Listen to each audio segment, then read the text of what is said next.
মুক্তিযুদ্ধের এই ৫৫ বছরেও মুক্তিযুদ্ধের তালিকা নিয়ে বিতর্ক আছে, রাজাকারের তালিকা নিয়ে বিতর্ক আছে।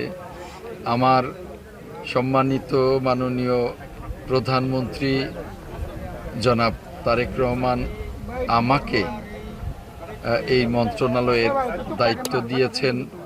আমার পাশে মাননীয় মন্ত্রী আইসিডি সহ ৩টি মন্ত্রণালয়ের মন্ত্রী উনি স্বপন ফকির সাহেব ওনাকে দায়িত্ব দিয়েছেন। আমরা চেষ্টা করব আমাদের স্ব মন্ত্রণালয়ে আমাদের সততা, ত্যাগ, নিষ্ঠা দিয়ে এই মন্ত্রণালয়গুলোকে সফলভাবে পরিচালনা করবার। এসব অনেক রকমের কমপ্লেন শুনছি আমরা আমাদের আইসিটি সেক্টরে, বাট আমাদের আরও we have to do going to deep into ইট। আমরা দেখছি ইনশাল্লাহ। আমরা ট্রান্সপারেন্সি অ্যান্ড অ্যাকাউন্টেবিলিটিকে বেস করেই আমরা ইনশাল্লাহ মন্ত্রীগুলি চালাবো। সে টেলিকম মিনিস্ট্রি হোক বা আমাদের আইসিটি হোক, আমাদের বিজ্ঞান প্রযুক্তি হোক, তিনটিতেই আমি সবসময় বলে এসেছি